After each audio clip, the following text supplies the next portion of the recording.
Ladies and gentlemen, good evening and welcome to Gachie Skyman TV, the tallest man Black Africa.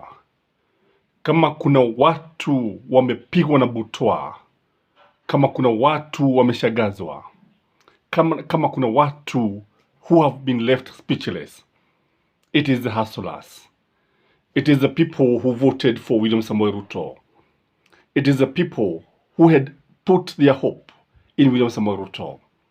Indeed, today he had a lengthy discussion with a pastor of a mainstream church, and he was referring to me to the book of Samuel, chapter 8, and he was telling me that Kenya is under judgment. In fact, what shocked me is the relationship and kufanana kwa yale mambo ambayo yalizungumziwa pale na Mungu akimwambia Samueli awaambie Wanaisraeli na yale ambayo tunayapata. The people of Israel were warned by Samuel that the new king would tax them, would tax everybody, would tax their grains, would raid everything, their income, and nothing would be left. And the funny thing is that finally, I think the same chapter, verse 18, that they'll cry to their God, but the God that is Yahweh would not listen to them. Is this what is happening to our country, ladies and gentlemen? Was UHURU Kenyatta a prophet? Was he a messenger of God? Was he the Samuel in the Bible who was trying to warn the people against the new king? Because the new king has disappointed everyone. The new king is truly on our neck. Nobody is spared.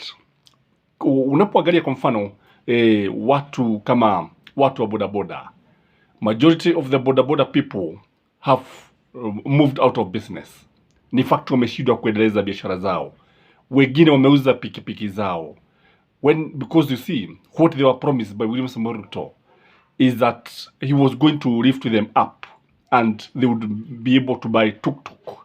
Lakini tunaona kwamba he went for their motorcycles. He went for their businesses. He hiked the fuel prices. He have literally pushed them out of business. Again, ukiangalia Mama Boga, you remember that Mama Boga? Do you remember that Mama Boga?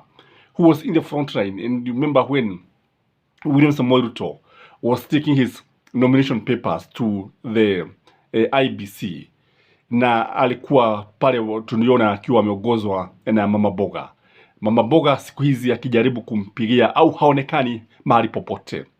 And this is just an example, because what happened, what followed, is that William Samwel Ruto formed the government with the tycoons, formed the government with the people who have a lot of money. He has no time for Mama Boga. Hakuna mtu ambaye alisazwa. Watu wa vinyozi, watu wa matatu, if you go to the matatu stage, because I normally listen to these people, I always interact with them, and even today I was interacting with them, and they were telling me that they don't know what to do, kwa sababu watu wengi wameamua sasa kuwa wanatembea miguu. Wanatembea miguu kwa sababu sio kupenda kwao, but they have no money. People have really been disappointed by William Samwel Ruto. And the crowd is really hostile. I don't know whether William Samwel Ruto is listening to the crowd. I don't know whether the intelligence is telling him that the crowd is very, very hostile. The crowd is now very, very unfriendly to the government. I don't know whether he is listening to these people who are commuting every day. They are crying. I don't know whether he's listening to the workers, because the way he is taxing them, vile ambavyo wanatoza kodi, kila mmoja analamika. Nobody has been left out, ladies and gentlemen. Even some companies, we know very well that they are feeling the pinch, kwa sababu when you look at zile pesa za housing tax, they have not been spared.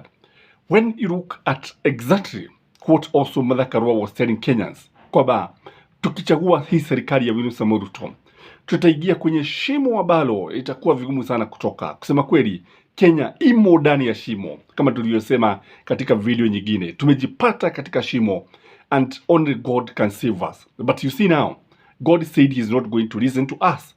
Tutamulilia, tutamuita, because we are under judgment, He's not going to listen to us, kwa sababu watu walikuwa wameonywa, watu walikuwa wameambiwa ukweli, watu walipewa kiongozi ambaye wangemchagua, watu wakakataa.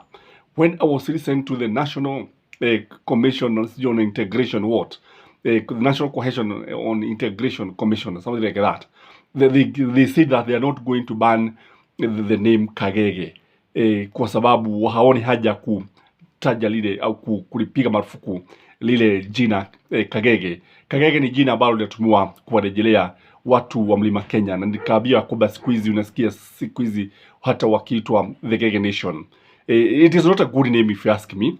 And I believe that because of national integration, because we need to integrate as a nation, there's no need of trying to talk about these divisive things, which we know very well that the government is unable to handle the issue of national integration kwa sababu ya kule kupanda mbegu za uhasama, nepotism, tribalism, name it, and the way the national cake, the distribution of national resources is very, very unfair.